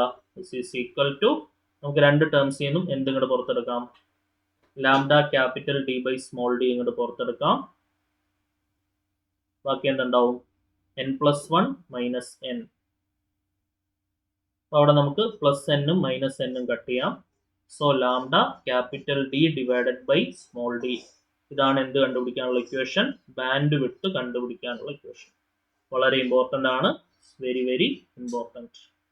ഇത് വെച്ചിട്ടാണ് പ്രധാനമായിട്ടും ഈ യങ്സ് ഡബിൾ സ്ലിറ്റ് എക്സ്പെരിമെന്റിൽ നിന്ന് ചോദ്യം വരിക. യങ്സ് ഡബിൾ സ്ലിറ്റ് എക്സ്പെരിമെന്റിൽ നിന്ന് പ്രധാനമായിട്ടും ചോദ്യം ചോദിക്കുക എന്താണ്? Beta equal to lambda capital D by small d. അതിനകത്ത് പ്രധാനമായിട്ട് ക്വസ്റ്റ്യൻ വരുന്ന ഈ ഇങ്ങനത്തെ ക്വസ്റ്റ്യൻസ് ആണ് വരിക. അതായത് ഈ യങ്സ് ഡബിൾ സ്ലിറ്റ് എക്സ്പെരിമെന്റിൽ ഡിസ്റ്റൻസ് ബിറ്റ്വീൻ ദ സോഴ്സസ് പകുതിയാക്കി, distance between source and screen double ആക്കി. അങ്ങനെയാണെങ്കിൽ ബാൻഡ് വിഡ്ത്തിന് എന്ത് ചേഞ്ച് ഉണ്ടാവും? ആ ടൈപ്പ് ചോദ്യങ്ങൾ. അപ്പോൾ d/2 ആവും ക്യാപിറ്റൽ ഡി. അപ്പോൾ ഇത് അങ്ങോട്ടും ഇങ്ങോട്ട് മാറിപ്പോയാൽ കഴിഞ്ഞാൽ തെറ്റിപ്പോകും. സ്മോൾ ഡി എന്ന് പറയുന്നത് സോഴ്സ് തമ്മിലുള്ള ഡിസ്റ്റൻസ് ആണ്, അത് അങ്ങോട്ടും ഇങ്ങോട്ട് മാറിപ്പോരുത് കേട്ടോ. അപ്പം ആൻസർ നേരെ തിരിഞ്ഞിട്ടായിരിക്കും വരിക. ഓക്കെ, അപ്പോൾ തെറ്റിപ്പോരുത്. സോഴ്സുകൾക്കിടയിലുള്ള ഡിസ്റ്റൻസ് ആണ് സ്മോൾ ഡി, സോഴ്സും സ്ക്രീനും തമ്മിലുള്ള ഡിസ്റ്റൻസ് ആണ് capital D. Distance between source and screen double ചെയ്തു എന്ന് വിചാരിക്കാം. അപ്പം ഡി എന്നുള്ളത് 2d ആക്കി എന്ന് അർത്ഥം. Distance between the sources, coherent sources half ചെയ്തു എന്ന് പറഞ്ഞാൽ സ്മോൾ ഡി എന്നുള്ളത് d/2 ആക്കി. അപ്പോൾ പുതിയ ബാൻഡ് വിഡ്ത്ത് എന്ത് വരും? Lambda into 2d by d/2. 2 കൂടെ മുകളിലേക്ക് വരുമ്പോൾ 4 into lambda into capital D by small d. Beta dash എന്ന് പറഞ്ഞാൽ 4 ഇൻറ്റു ബീറ്റ ആവും. അപ്പം എന്ത് ചെയ്തു? Band width is increases by 4 times. Band width 4 മടങ്ങ് കൂടും എന്നൊരു ആൻസർ. ഈ ടൈപ്പ് ചോദ്യമാണ് ഇവിടെ പ്രധാനമായിട്ടും ചോദിക്കുക. അപ്പോൾ അതുകൊണ്ട് അത് ക്ലിയർ ആയിട്ട് നോട്ട് ചെയ്ത് വയ്ക്കുക. ഇനി ഈ Young's double slit experiment complete ആയിട്ട് എടുത്ത് വെള്ളത്തിൽ ഇറക്കി വെച്ചാൽ എന്താണ് സംഭവിക്കുക? വെള്ളത്തിൽ ഇറക്കി വെച്ചാൽ ബാൻഡ് വിഡ്ത്ത് കുറയും. അപ്പം അങ്ങനെയൊക്കെയുള്ള കുറച്ച് ഐഡിയാസ് ഉണ്ട്. നമുക്ക് അതിന്റെ ക്വസ്റ്റ്യൻസ് ചെയ്യുമ്പോൾ പറയാം കേട്ടോ. ഓക്കെ ആണെന്ന് വിചാരിക്കുന്നു. ഇതാണ് ഇനി യങ്സ് ഡബിൾ സ്ലിറ്റ് എക്സ്പെരിമെന്റിൽ ബാൻഡ് വിഡ്ത്ത് കൂട്ടാൻ വേണ്ടിയിട്ട് നമ്മൾ എന്താണ് ചെയ്യേണ്ടത്? അതാണ് നെക്സ്റ്റ് വളരെ ഇമ്പോർട്ടൻ്റ് ആയിട്ട് പഠിച്ചു വെക്കേണ്ട പോയിന്റ്. ബാൻഡ് വിഡ്ത്ത് കൂട്ടണമെങ്കിൽ നമ്മൾ എന്തൊക്കെ മൂന്ന് രീതിയിൽ ബാൻഡ് വിഡ്ത്ത് കൂട്ടാം. ഒന്നില്ലെങ്കിൽ നമുക്ക് വേവ് ലെങ്ത് കൂട്ടിയാൽ ബാൻഡ് വിഡ്ത്ത് കൂടും. Distance between the source and screen കൂട്ടിയാൽ ബാൻഡ് വിഡ്ത്ത് കൂടും. ഡിസ്റ്റൻസ് ബിറ്റ്വീൻ കൊഹറൻറ്റ് സോഴ്സ് കുറച്ചാലും ബാൻഡ് വിഡ്ത്ത് കൂടും. On the basis of the inversely proportionality relationship. Wave length കൂട്ടിക്കൊണ്ട് ബാൻഡ് വിഡ്ത്ത് അഥവാ fringe different ways to improve or improve the fringe width അങ്ങനെ ചോദിക്കാറുണ്ട് കേട്ടോ. അല്ലെങ്കിൽ difference ways to increase the fringe width അങ്ങനെ question വരാറുണ്ട്. അപ്പോൾ അതിനകത്ത് ഈ പോയിന്റ്സ് ആണ് നമ്മൾ ശ്രദ്ധിക്കേണ്ടത്. ഓക്കെ, അതൊന്ന് നോട്ട് ചെയ്യാം നമുക്ക്. യങ്സ് ഡബിൾ സ്ലിറ്റ് എക്സ്പെരിമെന്റിൽ ഫ്രിഞ്ച് വിഡ്ത്ത് എങ്ങനെ കൂട്ടാം? Fringe width can be increased by increasing the wave length of light. Lambda കൂട്ടുന്നത് വഴി ഫ്രിഞ്ച് വിഡ്ത്ത് കൂട്ടാം. Increasing the distance between the source and screen. സോഴ്സും സ്ക്രീനും തമ്മിലുള്ള ഡിസ്റ്റൻസ് കൂട്ടുന്നത് വഴി ഫ്രിഞ്ച് വിഡ്ത്ത് കൂട്ടാം. അല്ലെങ്കിൽ by decreasing the distance between two coherent sources. ആ രണ്ട് കൊഹറൻറ്റ് സോഴ്സുകൾക്കിടയിലുള്ള ഡിസ്റ്റൻസ് കുറയ്ക്കുന്നത് വഴിയും നമുക്ക് എന്ത് ചെയ്യാൻ പറ്റും? ഫ്രിഞ്ച് വിഡ്ത്ത് കൂട്ടാനായിട്ട് പറ്റും. ഓക്കെ ആണെന്ന് വിചാരിക്കുന്നു. ഇത് ക്ലിയർ ആയിട്ട് എന്ത് ചെയ്യുക, മനസ്സിലാക്കി പഠിച്ചു വയ്ക്കുക. ഇത്രയാണ് നമുക്ക് പ്രധാനമായിട്ടും Young's double slit experiment relate ചെയ്ത് പഠിച്ചു വെക്കാനുള്ള കാര്യങ്ങൾ. ഓക്കെ, സിലബസ് പ്രകാരം വരുന്ന അടുത്ത ടോപ്പിക്കാണ് colour of thin films. Thin ഫിലിംസിന്റെ colour. Colour of thin films Newton's ring. അവിടുന്ന് ഒരു ക്വസ്റ്റ്യൻ വരാൻ ചാൻസ് ഉണ്ട്. അത് ഒരുപാട് വൈഡായിട്ട് പഠിച്ചു പോകേണ്ട ആവശ്യമില്ല. പ്രധാനപ്പെട്ട കാര്യങ്ങൾ മാത്രം ഫോക്കസ് ചെയ്ത് പഠിച്ചാൽ മതി. കാരണം കുറച്ച് വാസ്റ്റ് ആയിട്ടുള്ള ഒരു ടോപ്പിക്കാണിത്. ഞാനത് പ്രധാനപ്പെട്ട പോയിന്റ്സ് വരുന്ന രീതിയിലൊന്ന് ഷോർട്ട് ആക്കിയിട്ടുണ്ട്. Okay, colours of thin films. When white light falls on thin transparent film.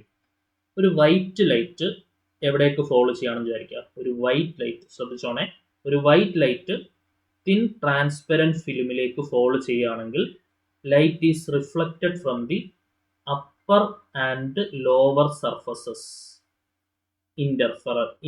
ഇന്റർഫിയേഴ്സ്. Light reflected from upper and lower surface interferes. ഇപ്പൊ കളർ ഓഫ് തിൻ ഫിലിംസിൽ ആദ്യം മനസ്സിലാക്കേണ്ടതാണ്, ഒരു വൈറ്റ് ലൈറ്റ് ഒരു തിൻ ട്രാൻസ്പെറൻറ്റ് ഫിലിമിലൂടെ നമ്മൾ കടത്തി വിടുകയാണെന്നുണ്ടെങ്കിൽ light reflected from upper and lower surfaces ഇന്റർഫറൻസിന് വിധേയമാവും, interferes. The optical path difference is calculated by using the equation 2 mu t cos r. ഇതൊക്കെ പഠിച്ചു വെച്ചാൽ മതി. കളർ ഓഫ് തിൻ ഫിലിംസിൽ നമ്മളെ പ്രധാനമായിട്ടും ക്വസ്റ്റ്യൻ ചോദിക്കുന്നത് ഒപ്റ്റിക്കൽ പാത്ത് ഡിഫറൻസ് വെച്ചിട്ടായിരിക്കും. നോക്കണേ, path difference. In the case of colour of thin films optical path difference എങ്ങനെ കണ്ടുപിടിക്കാം? അത് ഇത് വെച്ചിട്ടാണ് ക്വസ്റ്റ്യൻ ചോദിക്കുക കേട്ടോ.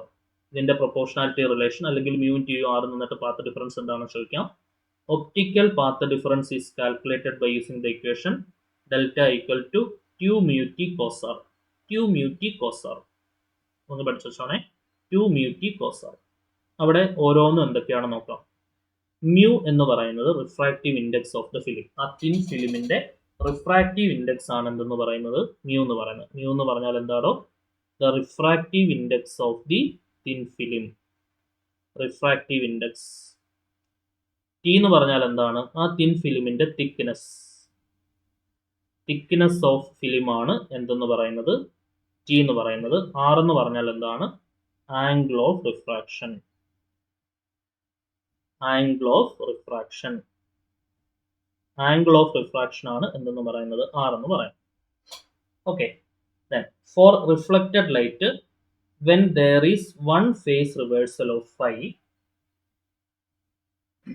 ഡാർക്ക് കണ്ടീഷൻ ആണെന്നുണ്ടെങ്കിൽ ഉള്ള കണ്ടീഷൻ, ഡാർക്ക് കണ്ടീഷൻ ആണെന്നുണ്ടെങ്കിൽ this path difference 2 mu t cos r is equal to n lambda ആയിരിക്കും. This is the condition for ആ തിൻ ഫിലിമിന് ഡാർക്ക് കണ്ടീഷൻ എന്താണ്, ബ്രൈറ്റ് കണ്ടീഷൻ എന്താണെന്ന് പഠിച്ചു വെക്കണം. ഡാർക്ക് കണ്ടീഷൻ എന്താണ്, 2 mu t cos r equal to, അതായത് path difference. എന്ത് path difference? Optical path difference. Optical path difference is equal to n lambda ആണ് dark condition എന്ന് പറയുന്നത്. ബ്രൈറ്റ് കണ്ടീഷൻ എന്ന് പറഞ്ഞാൽ എന്താണോ, 2 mu t cos r equal to 2 mu t cos r equal to n plus 1/2 into lambda. ഇത് വേണമെങ്കിൽ ഇങ്ങനെ വരാം, 2n + 1 ഇൻറ്റു λ/2. ഇങ്ങനെയും ക്വസ്റ്റ്യൻ പേപ്പേഴ്സിൽ കാണാറുണ്ട്. 2n + 1 into λ/2. ഇതാണ് എന്തെന്ന് പറയുന്നത്, ബ്രൈറ്റ് കണ്ടീഷൻ എന്ന് പറയുന്നത്. Bright condition. ഓക്കെ, ഇപ്പൊ ഡാർക്ക് കണ്ടീഷൻ എന്താണ്, 2μt cos r = n lambda. Bright condition എന്താണ്, 2μt cos r, ഇവിടെ എസ് ഉണ്ട് കേട്ടോ, 2μt cos r = n + 1/2 into lambda, അതായത് 2n + 1 into λ/2. Because different wavelength satisfy the interference condition at a different thickness, colors are observed. Okay, different thicknessൽ different interference condition ആയതുകൊണ്ട് നമുക്ക് എന്ത് observe ചെയ്യാൻ പറ്റും, കളേഴ്സ് ഒബ്സർവ് ചെയ്യാൻ പറ്റും. Soap bubble, film of water, colours of petrol, oil films ഒക്കെയാണ് ഇതിന്റെ എക്സാമ്പിൾ ആയിട്ട് നമ്മൾ പഠിച്ചു വെക്കേണ്ടത്. ഓക്കെ, ഇനി ഈക്വൽ തിക്നെസ്സിലുള്ള ഫ്രിഞ്ചസിനെ കുറിച്ച് നമുക്ക് നോക്കാം. ഫ്രിഞ്ചസ് എന്ന് പറഞ്ഞാൽ ബാൻഡ് വിഡ്ത്ത് ആണ്. Of equal thickness each fringe corresponds to points where thickness of the film is constant. ഓരോ ഫ്രിഞ്ചും എന്തിലേക്കാണ് കറസ്പോണ്ട് ചെയ്യുന്നത്, the points where thickness of the film is constant. ഫിലിമിന്റെ തിക്നെസ് കോൺസ്റ്റന്റ് ആവുന്ന പോയിന്റിനാണ് കറസ്പോണ്ട് ചെയ്യുന്നത്. The fringes are therefore called fringes of equal thickness. അതുകൊണ്ട് ആ ഫ്രിഞ്ചസിനെ നമുക്ക് എന്തെന്ന് വിളിക്കാം, ഫ്രിഞ്ചസ് ഓഫ് ഈക്വൽ തിക്നെസ് എന്നുള്ള പേരിട്ട് വിളിക്കാം. ഇനി ഈ ഫ്രിഞ്ചസുമായിട്ട് റിലേറ്റ് ചെയ്ത് നമ്മൾ അറിഞ്ഞിരിക്കേണ്ട, ഫ്രിഞ്ചസ് ഓഫ് ഈക്വൽ തിക്നെസ്സുമായിട്ട് റിലേറ്റ് ചെയ്ത് അറിഞ്ഞിരിക്കേണ്ട കുറച്ച് പോയിന്റ് ആണ്. Fringes depend mainly on thickness. ഇപ്പോൾ ഫ്രിഞ്ചസ് മെയിൻലി എന്തിനാണ് ഡിപ്പെൻഡ് ചെയ്യുന്നത്, തിക്നെസ്സിനാണ് ഡിപ്പെൻഡ് ചെയ്യുന്നത്. They are generally localised near the film. അവർ ജനറലി ആ ഫിലിമിന്റെ അടുത്ത് ലോക്കലൈസ്ഡ് ആയിരിക്കും. എക്സാമ്പിൾ എന്ന് പറയുന്നത് Newton ring, air wedge fringe. അപ്പം Newton's ring is an example of fringes of equal thickness. Very important statement. Fringes of equal തിക്നെസ്സും ഉണ്ട്. നെക്സ്റ്റ് നമുക്ക് എന്തും പഠിക്കാനുണ്ട്, ഫ്രിഞ്ചസ് ഓഫ് ഈക്വൽ ഇൻക്ലിനേഷനും പഠിക്കാനുണ്ട്. ഇതിനകത്ത് ഏതിനകത്താണ് ന്യൂട്ടൺസ് റിങ് എക്സാമ്പിൾ ആയിട്ട് വരുന്നത്? Newton's ring is an example of fringes of equal thickness. Air wedge ഫ്രിഞ്ചസും എന്തിന് എക്സാമ്പിൾ ആണ്, ഫ്രിഞ്ചസ് ഓഫ് ഈക്വൽ തിക്നെസ്സിന് എക്സാമ്പിൾ ആണ്. സോ ന്യൂട്ടൺസ് റിങ് ഓർത്ത് വെച്ചോണം, നമുക്ക് സെപ്പറേറ്റ്ലി നോക്കാം. For an air wedge fringe are usually straight and parallel. For reflected light from an air film 2t = n lambda. For dark fringes, dark ഫ്രിഞ്ചസിന്റെ condition എന്താണ്, 2t = n lambda. Okay, ഇനി fringes of equal inclination ആണെങ്കിലോ, here the interference depends on the angle of inclination I of the race. Interference depend ചെയ്യുന്നത് angle of inclination ആണ്. എന്തിന്റെ കേസിൽ, fringes of equal ഇൻക്ലിനേഷന്റെ കേസിൽ. ഇപ്പോൾ സ്വാഭാവികമായിട്ടും ഈക്വൽ ഇൻക്ലിനേഷൻ ആകുമ്പോൾ ആംഗിൾ ഓഫ് ഇൻക്ലിനേഷനെ ഡിപ്പെൻഡ് ചെയ്യണമല്ലോ. സോ പാത്ത് ഡിഫറൻസിന്റെ ഇക്വേഷൻ നമുക്കറിയാം, 2μt cos r ആണ് എന്ത് കണ്ടുപിടിക്കാനുള്ള ഇക്വേഷൻ, പാത്ത് ഡിഫറൻസ് കണ്ടുപിടിക്കാനുള്ള ഇക്വേഷൻ. ഒരു ഫിക്സഡ് ഫിലിം തിക്നെസ് t ആണെന്ന് വിചാരിക്കുക. t rays having same angle of inclination produce same fringe. ഒരേ ആംഗിൾ ഓഫ് ഇൻക്ലിനേഷൻ ആണെങ്കിൽ അതാണ് ഈക്വൽ ആംഗിൾ ഓഫ് ഇൻക്ലിനേഷൻ എന്ന് പറയുന്നത്. ഒരേ ആംഗിൾ ഓഫ് ഇൻക്ലിനേഷൻ ആണെങ്കിൽ ഒരേ ഫ്രിഞ്ച് ആയിരിക്കും പ്രൊഡ്യൂസ് ചെയ്യുക. Okay, so for a fixed thickness, if thickness of the film is fixed, then rays having same angle of inclination produces same fringe. അതാണ് അവിടുത്തെ key point എന്ന് പറയുന്നത്. ഒരേ തിക്നെസ് ആണെന്നുണ്ടെങ്കിൽ ഒരേ ആംഗിൾ ഓഫ് ഇൻക്ലിനേഷൻ ഉള്ള റേസ് പ്രൊഡ്യൂസ് ചെയ്യുന്നത് എന്തായിരിക്കും, ഒരേ ഫ്രിഞ്ച് ആയിരിക്കും പ്രൊഡ്യൂസ് ചെയ്യുക. അവിടെ ഓർത്ത് വെക്കേണ്ട ഇമ്പോർട്ടൻറ്റ് പോയിന്റ് എന്തൊക്കെയാണ്, fringes depend on the angle, not directly on position. Fringe depend ചെയ്യുന്ന ആംഗിളിനെയാണ്, പൊസിഷനെ അല്ല. They are localised at infinity. ഇത് ലോക്കലൈസ് ചെയ്യുന്ന ഇൻഫിനിറ്റി ആണ്. അപ്പോൾ അവർ തമ്മിലുള്ള വ്യത്യാസം മനസ്സിലായോ? ഫ്രിഞ്ചസ് ഓഫ് ഈക്വൽ തിക്നെസ് ആണെങ്കിൽ they are localised near the film ആണ്. ഫ്രിഞ്ചസ് ഓഫ് ഈക്വൽ ഇൻക്ലിനേഷൻ ആണെങ്കിൽ they are localised at infinity ആണ്. ആ ഒരു കമ്പാരിസൺ പഠിച്ചു വെച്ചോണേ. Usually observed as concentric circular rings. Example എന്താണ്, ഹെയ്ഡിഞ്ചർ ഫ്രിഞ്ചസ്. ഓക്കെ, ഇപ്പൊ ഹെയ്ഡിഞ്ചർ ഫ്രിഞ്ച് എന്തിന് എക്സാമ്പിൾ ആണ്, fringe of equal inclination example ആണ്. അപ്പൊ എക്സാമിന് ചോദിക്കാൻ സാധ്യതയുള്ള ക്വസ്റ്റൻ എന്താണ്, താഴെ പറയുന്നതിൽ ഫ്രിഞ്ച് ഓഫ് ഈക്വൽ ഇൻക്ലിനേഷൻ ഏതാണ്? അപ്പൊ അതിനകത്ത് ഹെയ്ഡിഞ്ചർ ഫ്രിഞ്ച് ഉണ്ടാവും, ന്യൂട്ടൺസ് റിങ്സ് ഉണ്ടാവും, എയർ വെഡ്ജ് ഫ്രിഞ്ച് ഉണ്ടാവും. അപ്പൊ അതിനകത്ത് കറക്റ്റ് ആൻസർ എന്തായിരിക്കും, ഹെഡിഞ്ചർ ഫ്രിഞ്ചസ് ആയിരിക്കും ആൻസർ വരിക. ഓക്കെ, അപ്പോൾ അതുകൊണ്ട് അത് ക്ലിയർ ആയിട്ട് ഓർത്ത് വെച്ചോണം. ഫ്രിഞ്ചസ് ഓഫ് ഈക്വൽ ഇൻക്ലിനേഷന്റെ എക്സാമ്പിൾ ആണ് ഹെഡിഞ്ചർ ഫ്രിഞ്ച്. ചോദിക്കാൻ വളരെ സാധ്യതയുള്ള ഒരു ക്വസ്റ്റ്യൻ ആണ് കേട്ടോ അത്. Okay, next fringe of equal തിക്നെസിന്റെയും ഫ്രിഞ്ച് ഓഫ് ഈക്വൽ ഇൻക്ലിനേഷന്റെയും തമ്മിലുള്ള ഒരു കമ്പാരിസൺ ആണ് നമ്മൾ നോക്കാൻ പോകുന്നത്. ഫ്രിഞ്ച് ഓഫ് ഈക്വൽ തിക്നെസ് ആണെങ്കിൽ തിക്നെസ്സിനെ ഡിപ്പെൻഡ് ചെയ്യും, മറ്റേത് ആംഗിളിനെ ഡിപ്പെൻഡ് ചെയ്യും. As the name indicates. Location എന്ന് പറഞ്ഞാൽ ഇത് നിയർ ദ ഫിലിമും ഇത് ഇൻഫിനിറ്റിയിലും ആണ്. ടിപ്പിക്കൽ ഷേപ്പ് എന്ന് പറയുന്നത് സ്ട്രെയിറ്റ് കർവ്ഡ് ആണ്. ഇത് സർക്കുലർ റിങ്സ് ആയിട്ടാണ് കാണാൻ പറ്റുക. ഇതിനകത്ത് വരുന്ന example newton rings, air wedge. ഇതിനകത്ത് വരുന്ന എക്സാമ്പിൾ ഹെഡിഞ്ചർ ഫ്രിഞ്ച്. അപ്പം ഹെഡിഞ്ചർ ഫ്രിഞ്ച് ഓർത്ത് വെച്ചോണം. എന്തായിട്ട് ചോദിക്കാൻ സാധ്യതയുണ്ട് എക്സാമിന്? ഈക്വൽ ഇൻക്ലിനേഷൻ ഫ്രിഞ്ചിന്റെ എക്സാമ്പിൾ ആയിട്ട് ചോദിക്കാനായിട്ട് സാധ്യതയുണ്ട്. അത് ഓർത്ത് വെച്ചോളൂ. ഫ്രിഞ്ച് വിഡ്ത്തിന്റെ എക്സാമ്പിൾ ആയിട്ട് ഈക്വൽ ഇൻക്ലിനേഷൻ ഫ്രിഞ്ചിന്റെ, അതായത് band width of equal inclination അഥവാ ഫ്രിഞ്ച് ഓഫ് ഈക്വൽ ഇൻക്ലിനേഷന്റെ എക്സാമ്പിൾ ആയിട്ട് ഹെഡിഞ്ചർ ഫ്രിഞ്ചസ് ഓർത്ത് വെച്ചോണം കേട്ടോ. സെറ്റ് അല്ലേ? സോ നെക്സ്റ്റ് നമുക്ക് പഠിക്കാനുള്ളത് ന്യൂട്ടൺസ് റിങ്സ് ആണ്. ന്യൂട്ടൺസ് റിങ്സ് എന്താണ് ന്യൂട്ടൺ റിംഗ് എന്ന് പറയുന്നത്? ന്യൂട്ടൺ റിംഗിൽ in Newton's ring arrangement, Newton's ring എന്ന് പറയുന്ന ഒരു അറേഞ്ച്മെന്റ് ആണ്. അതിനകത്ത് എന്തൊക്കെയുണ്ട്? ഒരു തിൻ എയർ ഫിലിം ഉണ്ട്, that is enclosed between a plano convex lens. ഒരു പ്ലേനോ കോൺവെക്സ് ലെൻസിൽ എന്താണ് എൻക്ലോസ് ചെയ്തിട്ടുള്ള ഒരു തിൻ എയർ ഫിലിം ഉണ്ട്, ആൻഡ് എ ഗ്ലാസ് പ്ലേറ്റ്. ഒരു പ്ലേനോ കോൺവെക്സ് ലെൻസും ഒരു ഗ്ലാസ് പ്ലേറ്റും ഉണ്ട്. അതിനിടയിൽ എന്തുണ്ട്? ഒരു തിൻ ആയിട്ടുള്ള ഒരു എയർ ഫിലിം എൻക്ലോസ് ചെയ്തിട്ടുണ്ട്. ഓക്കെ, ഇതാണ് അതിന്റെ ഫിഗർ. ഇതാണ് പ്ലേനോ കോൺവെക്സ് ലെൻസ്, ഇതാണ് ഗ്ലാസ് പ്ലേറ്റ്. അതിന്റെ ഇടയിൽ വളരെ തിൻ ആയിട്ടുള്ള ഒരു എയർ ഫിലിം ഉണ്ട്. ഓക്കെ, ഈ ചിത്രം ഒന്ന് ഓർത്ത് വെച്ചോണേ. Plano convex lens, glass plate. അപ്പൊ പ്ലേനോ കോൺവെക്സ് ലെൻസ് ഏത് അറേഞ്ച്മെന്റിലാണ് വരുന്നത് ചോദിക്കാറുണ്ട്. എന്താണ്? നമ്മുടെ ന്യൂട്ടൺസ് റിംഗ് കിട്ടാനുള്ള അറേഞ്ച്മെന്റിലാണ് നമ്മളത് യൂസ് ചെയ്യുക. ഓക്കെ, അതാണ് ഫസ്റ്റ് പോയിന്റ്. രണ്ടാമത്തെ point, thickness of the air film at the point of contact is 0. Point of കോണ്ടാക്റ്റിൽ ഇവർ രണ്ടുപേരും ഇന്റർസെക്ട് ചെയ്യുന്ന ഒരു പോയിന്റ് ഓഫ് കോണ്ടാക്ട് കണ്ടോ? ഞാനിപ്പോൾ റെഡ് കളറിൽ ഹൈലൈറ്റ് ചെയ്യുന്ന പോയിന്റ്. ആ പോയിന്റ് ഓഫ് കോണ്ടാക്റ്റിൽ തിക്നെസ് ഓഫ് എയർ ഫിലിം എന്താണ്? 0 ആണ്. And gradually increases as we moved outward. അതിന്റെ പുറത്തേക്ക് വരുന്ന സമയത്ത് ആ എയർ ഫിലിമിന്റെ തിക്നെസ് എന്ത് ചെയ്യുന്നു? ഗ്രാജുവലി ഇൻക്രീസ് ചെയ്യുന്നു. പോയിന്റ് ഓഫ് കോണ്ടാക്റ്റിൽ എയർ ഫിലിമിന്റെ തിക്നെസ് 0 ആണ്. ആൻഡ് ഔട്ട്വേർഡ് വരുന്ന സമയത്ത് ഗ്രാജുവലി എന്ത് ചെയ്യുന്നു? ആ എയർ ഫിലിമിന്റെ തിക്നെസ് ഇൻക്രീസ് ചെയ്ത് വരുന്നു. The locus of the points where air film has same thickness then fall on a circle whose center is at the point of contact. അപ്പൊ സെന്ററിൽ ഡാർക്ക് ബാൻഡ് ആയിരിക്കും ഉണ്ടാവുക. അതിനുശേഷം ഇങ്ങനെ നമുക്ക് കിട്ടും, ഒരു കോൺസെൻട്രിക് സർക്കിൾസ് ആയിട്ട് കിട്ടും. കോൺസെൻട്രിക് എന്നുള്ള വാക്ക് വളരെ ഇമ്പോർട്ടൻ്റ് ആണ്. കോൺസെൻട്രിക് സർക്കിൾസ് ആണ് കിട്ടുക. കോൺസെൻട്രിക് സർക്കിൾസ് അത് ഓപ്ഷനിൽ എടുത്ത് ചോദിക്കാറുണ്ട്. കോൺസെൻട്രിക് സർക്കിൾ എന്ന് പറഞ്ഞാൽ എന്താണ്? വ്യത്യസ്തമായ സർക്കിളുകളുടെ സെന്റർ സെയിം ആണെങ്കിൽ that circles are called concentric circles. Thus, thickness of air film is constant at the points on any circle having the point of lens glass plate contact as the center. The fringes are therefore എന്താണ്? Circular. അതുകൊണ്ട് fringes എങ്ങനെ ആയിരിക്കും? Circular fringes ആയിരിക്കും നമുക്ക് കിട്ടുക.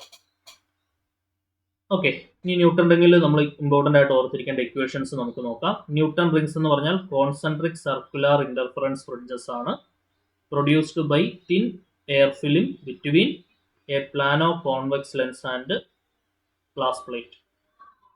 ഒരു plano convex ലെൻസിനും glass പ്ലേറ്റിനും ഇടയിൽ എന്തുണ്ട്? വളരെ തിൻ ആയിട്ടുള്ള എയർ ഫിലിം ഉണ്ട്. The air film thickness increases with the distance r from the point of contact. Point of കോണ്ടാക്റ്റിൽ നിന്നും ഡിസ്റ്റൻസ് ആറിൽ എന്ത് കൂടുന്നുണ്ട്? ആ എയർ ഫിലിമിന്റെ തിക്നെസ് പതുക്കെ കൂടി വരും. ഇനി റേഡിയസ് ഓഫ് കർവേച്ചർ ആർ ആയിട്ടുള്ള capital R radius of curvature ആയിട്ടുള്ള ഒരു ലെൻസ് നമ്മൾ കൺസിഡർ ചെയ്യുകയാണെങ്കിൽ അതിന്റെ തിക്നെസിന്റെ ഇക്വേഷൻ ആണ് P is equal to capital R square by 2 small r square by 2 into capital R. Equation ഓർത്ത് വെച്ചോണേ. അവിടെ ക്യാപിറ്റൽ ആർ എന്ന് പറഞ്ഞാൽ റേഡിയസ് ഓഫ് കർവേച്ചർ, ഈ തിക്നെസ് സ്മോൾ ആർ റേഡിയസ് ആണെന്ന് അറിയാം. For the reflected light the centre is dark. നോക്കണേടാ, അത് വളരെ ഇമ്പോർട്ടന്റ് ആണ്. Centre is dark. കണ്ടോ, സെന്റർ എന്ന് പറഞ്ഞാൽ ഡാർക്ക് ആണ്. അത് എടുത്ത് ചോദിക്കും എക്സാമിന്. ന്യൂട്ടൺസ് റിംഗിൽ സെന്റർ എന്താണ് എന്ന് ചോദിക്കും. ഡാർക്ക് ബാൻഡ് ആണോ ബ്രൈറ്റ് ബാൻഡ് ആണോ ചോദിക്കും. അത് ഡാർക്ക് ആണ്, പ്രത്യേകം ഓർത്ത് വയ്ക്കുക. The reflected light centre is dark. അതിന്റെ കാരണം കൂടെ ഓർത്ത് വെച്ചോളൂ. Because one of the reflected ray undergo a phase change of pi. ഒരു റിഫ്ലക്റ്റഡ് റേ ഒരു ഫേസ് ചേഞ്ച് ഓഫ് ഫൈക്ക് വിധേയമാവും. Radius of dark ring 2t is equal to n lambda. ടിയുടെ ഇക്വേഷൻ നമുക്കറിയാം, rn²/2r ആണ്. അവിടുന്ന് നമുക്കിത് സോൾവ് ചെയ്ത് വരുമ്പോൾ rn² is equal to ഈ 2tക്ക് വരെ n ലാംഡ കൊടുക്കാം. ഈ 2 മാത്രം ഇങ്ങോട്ട് കൊടുക്കാം. 2t is equal to rn²/r വരും. അതായത് n lambda is equal to rn² divided by r വരും. അവിടുന്ന് rn² is equal to n lambda capital R എന്ന് കിട്ടും. So rn² equal to n lambda r. ഇനി റേഡിയസ് എന്ന് പറയുന്നത് ഡയമീറ്റർ ബൈ 2 ആണ്. അതിന്റെ സ്ക്വയർ is equal to എന്താണ്, n lambda r. So dn² divided by 4 is equal to n lambda r. അവിടുന്ന് dn² is equal to 4n lambda r. ഇതാണ് ഡയമീറ്ററിന്റെ equation. Okay, അപ്പൊ റേഡിയസിന്റെ ഡയമീറ്ററിന്റെ equation ഓർത്ത് വെച്ചോണം ന്യൂട്ടൺസ് റിംഗിന്റെ കേസിൽ. Okay, rn² equal to n lambda r, dn² equal to 4n lambda r. Radius of bright ring, ഇതാണ് dark റിംഗിന്റെ റേഡിയസിന്റെ condition ആണ് പറഞ്ഞത്. ഇതൊക്കെ radius of dark ring, diameter of dark ring ആണ് കേട്ടോ. Similarly bright റിംഗിന്റെ condition എന്താണ്, 2t equal to n+1/2 into lambda. അവിടെ radius നമുക്ക് n+1/2 into lambda ആറും നമുക്ക് കിട്ടും. ഓക്കെ, ഡയമീറ്റർ ഇതിൽ നിന്ന് വേണമെങ്കിൽ ഡിറൈവ് ചെയ്തെടുക്കാം. റേഡിയസ് പഠിച്ചാൽ മതി, ഡയമീറ്റർ നമുക്ക് എളുപ്പത്തിൽ കണ്ടുപിടിക്കാൻ പറ്റുമല്ലോ. സോ നെക്സ്റ്റ് നമ്മൾ ഓർത്ത് വെക്കാനുള്ളത് ഇത്രയും കാര്യങ്ങളാണ് പ്രധാനമായിട്ടും ഇവിടെ നമുക്ക് നോക്കേണ്ടത്. നമുക്ക് കുറച്ച് ക്വസ്റ്റ്യൻസ് നോക്കാം, സാധ്യതയുള്ള 1-2 ചോദ്യങ്ങൾ നോക്കാം. ഒന്നാമത്തെ ക്വസ്റ്റ്യൻ നോക്കിക്കോളൂ. In Newton's ring the thin film is formed between a plano convex lens and glass plate. Point of കോണ്ടാക്റ്റിൽ തിക്നെസ് 0 ആയിരിക്കും എന്നുള്ളത് ഓർക്കുക. രണ്ടാമത്തെ ചോദ്യം, the shape of Newton's ring is concentric circles. Newton's റിംഗിന്റെ ഷേപ്പ് എന്താണ്, കോൺസെൻട്രിക് സർക്കിൾസ്. മൂന്നാമത്തത്, the optical path difference of a thin film 2 μt cos r. Okay, thin ഫിലിമിന്റെ ഒപ്റ്റിക്കൽ പാത്ത് ഡിഫറൻസ് എന്താണ്, 2 μt cos r ആണ്. Clear ആണല്ലോ. Next നാലാമത്തെ ചോദ്യം, in Newton's ring for an air film the refractive index mu is approximately. Air film ആണെന്നുണ്ടെങ്കിൽ refractive index approximately എന്തായിരിക്കും, 1 ആയിരിക്കും. Next അഞ്ചാമത്തെ ചോദ്യം നോക്കോളൂ. Newton's ring is an example of എന്താണ്, ഫ്രിഞ്ച് ഓഫ് ഈക്വൽ ഇൻക്ലിനേഷൻ ആണോ ഫ്രിഞ്ച് ഓഫ് ഈക്വൽ തിക്നെസ് ആണോ?